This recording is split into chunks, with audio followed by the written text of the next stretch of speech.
Hello and welcome back to NoBS. Today we return to talking about MTV Decoded and, of course, their epic and very, very infamous host named Franchesca Ramsey. Franchesca Ramsey has returned this week as MTV Decoded is making its comeback very, very soon. They, in fact, already released an episode on their Twitter. They're working on putting something out on YouTube. Apparently, the series is back. We've seen Franchesca tweet about it. We've seen some of them talking about it. MTV actually rebranded their Decoded channel on YouTube, too. It's now called MTV Impact.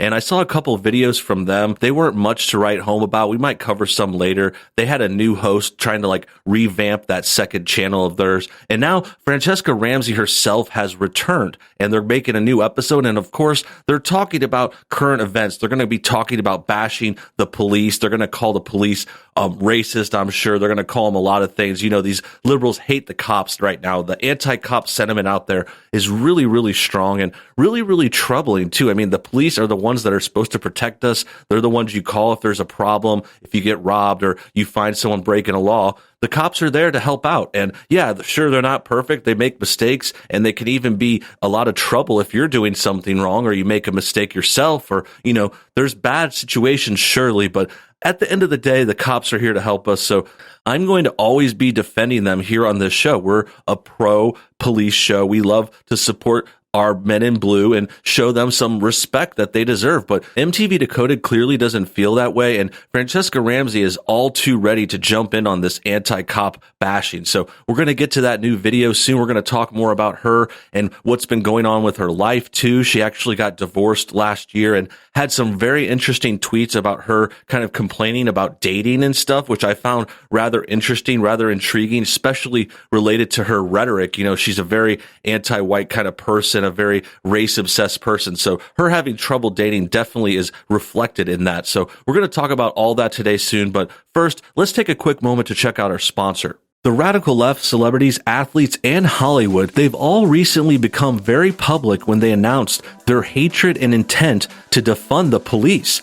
This has caused rampant violence and spikes in crime across the country, and it's really sad to see these heroes be attacked like this. To combat this situation and show our support for these protectors in blue, Brave Patriot is now doing a giveaway of their very popular and high-quality pro-police coin. This limited edition gold coin is beautifully engraved with pro-law enforcement quotes and logos and more. And normally these coins retail for almost $40, but for now, Brave Patriot has decided to give the coins away for free, only for you guys in the NoBS audience. So you could get this free coin now. All you have to do is pay for the shipping. So show your support for the cops today by ordering your Pro Police gold coin that will be free, but it's only guaranteed to be free while supplies last. So make sure you hurry up and click our exclusive link below. Thanks for your time. And now back to the show. Great. Now that that's out of the way, let's get to the new video. This video comes from a tweet from MTV. It says, MTV Decoded is back on MTV News. This season, Cheska Lee is decoding the police and discussing police violence. Wow. This should be interesting. This came out on July 21st. As you can see here, it only has about 80,000 views, which isn't too good for a major network like MTV. But let's see what Franchesca has to say. She has a new look going here. She's got her feminist nose ring and short hair. So let's see where this new look and this new Franny is going in 2020. They say one bad apple spoils the bunch. So why doesn't that apply to cops? Oh, wait, it does. Good to see Franny's typical terrible humor is back. I mean, this is just classic Franny joke. Like, she just says something and then the next line she says it in a funny voice. She's like, well, one bad apple spoils a punch. It does. Wait a second. It does. You know, like, just so hammy and over the top. It's just terrible. I hate how they try to put comedy into this. It's just done so bad.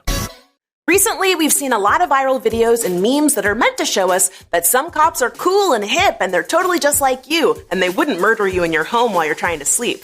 Police officers kneeling with Black Lives Matter protesters in Pittsburgh, hugging people in Cleveland, and National Guard members dancing in Georgia. But all of those images are in direct contrast to the stories of George Floyd, Breonna Taylor, Tony McDade, Ryan Milton, Atiana Jefferson, Ora Rosser, Kiwi Haring, Philando Castile, Botham Jean, and countless others who've died at the hands of law enforcement. Okay, so she's cherry picking a couple cases here. Some of them are proven wrong already. Like we've talked about, let's see which ones we got. We talked about these before. First of all, I mean, what's wrong with humanizing cops? They're humans. She's trying to like bash them and say, oh, we can't trust the cops. Look at them. Why are they putting these pictures out, making them look good? It's like, these cops are humans. Like, you can humanize humans. They're good people. They're not all evil. Just because some people died and you're upset, like, they're only focusing on these black people that died. The only one that has a strong case that I know about is this Breonna Taylor story, because she just happened to be in the room whenever cops came in, and then her roommate shot at the cops, and then she got into the middle of it. She was pretty innocent there, but there was still someone shooting at cops. And then, yeah, the cops were wrong to have this no-knock warrant. That was a bad thing too. Like, there's mistakes on both sides. But the point is, the rest of these stories, like George Floyd, we've talked about extensively, you know, they're just not as sympathetic as they claim. Like, George Floyd is the big one out of Minneapolis. We already know that that incident really involved no racism. There was no proven racism. It just involved different races. And also, Floyd had tried to spend a fake $20 bill. He was intoxicated at the time. He was resisting arrest. Still wasn't his fault. Still didn't want him to die. But, you know, it's just, you wonder what all these other cases are. We remember Philando Castile was a similar case from many years ago, and he was like reaching for a weapon whenever he got hurt. So a lot of these stories, they don't have the squeaky clean image that she is implying. She acts like they're all just so innocent and, oh, these people are just getting killed by cops for no reason. It's not true. And then on top of that, let's just think for a second. I mean, she named, I don't even think she had 10 names there. So she's basically saying if 10 black people died, that means all cops are racist. I mean, that's not really the most great assumption to make. It's just, she's trying to support a premise that she already has. She hates cops. She thinks they're all racist, and she's pulling up these random cases to try to support that. But I mean, if you think about it, there's millions of people in this country. There's 330 million people in America.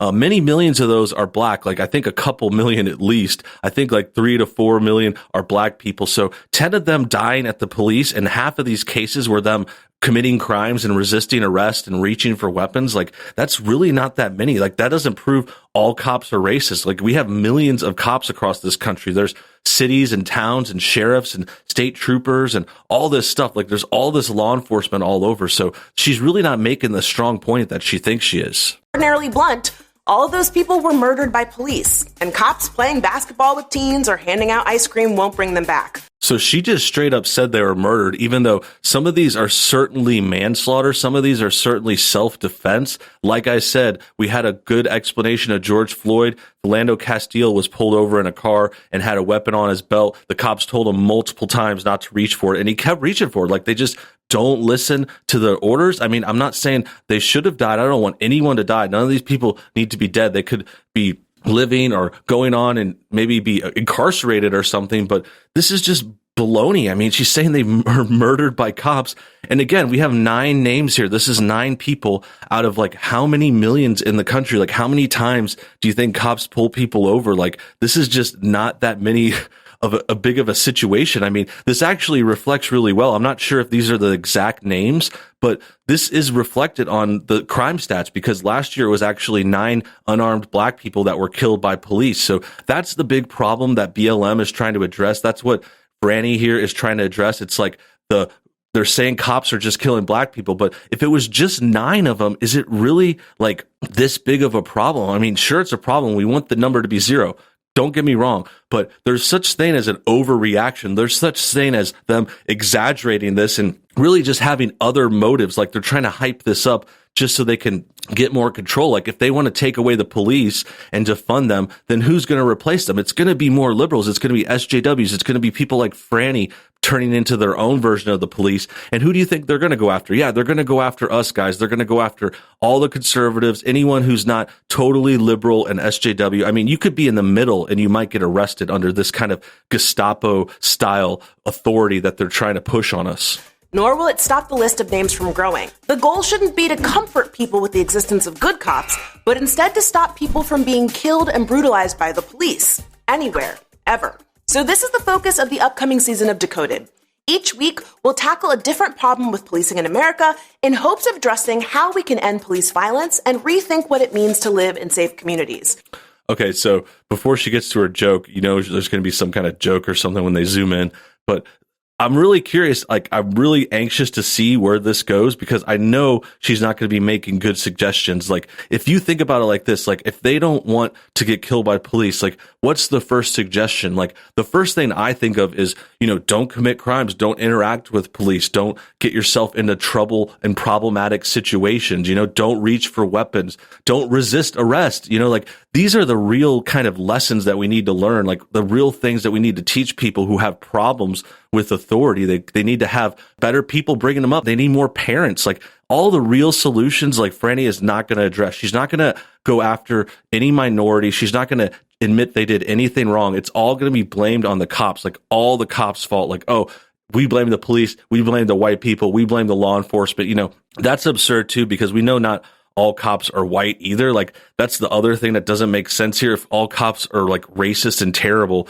then how come so many of them are minorities themselves? I mean, the makeup of the cops and their races reflect their neighborhoods. So if there's a neighborhood with a lot of this sort of race, like say Baltimore has a lot of black people, they have a lot of black cops, their chief of police is black, like all that. They're run by black people, just like how Hispanic areas like in California or something are going to have Hispanic police and, a mix of the area. So this whole thing is bunk, and I'm sure Franny's not going to be attacking or bringing up any real solutions. Like, I doubt she'll even hint at saying, oh, black people need to not commit crimes, need to raise their kids, need to learn to respect authority, not resist arrest. Like, none of that's going to come up. It's all going to be pointed at and blaming the cops, which, like I've said before in the past, like, blaming the cops for these problems is like blaming your plumber when your toilet breaks. It's like, it doesn't make sense. Like, you don't blame your air conditioner repair guy when he comes to fix your air conditioner. Like, no, he's there to fix a problem, just like the cops. And blaming them for your own problems is just silly. We're going to begin by looking at the idea of the mythical good cop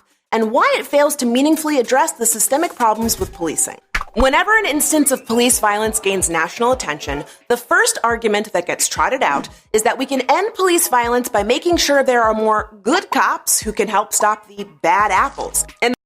Okay, so I don't know why good cops is in quotes. I don't know why she has so much against anything being portrayed as a good cop. There are good cops. Like, this is implying she thinks they're all bad. You guys got to see this. This is so anti-cop. She says, if there's no good cops, what does that mean? They're all bad. They're all racist. They're all trying to kill people and commit crimes themselves. Like, no, it doesn't make sense. Like, I've seen good cops. I've been let off, like, before you get pulled over. And if it's your first time, they don't give you a ticket. Like, there's plenty of instances where cops look the other way or help someone out. They might save a life even. These cops are stopping criminals. Like, I think it's pretty good if they're taking a murderer off the streets. If they arrest, say, a violent criminal who's been hurting people, like, that's a good cop. They're doing the right thing. And this face, look at this face of Franny. Like, she's just so like, there's no good cops. Like, oh my God, I can't believe anyone would say there's a good cop. Like, what is up with that? And that's not just an idea that your weird uncle posted about on Facebook,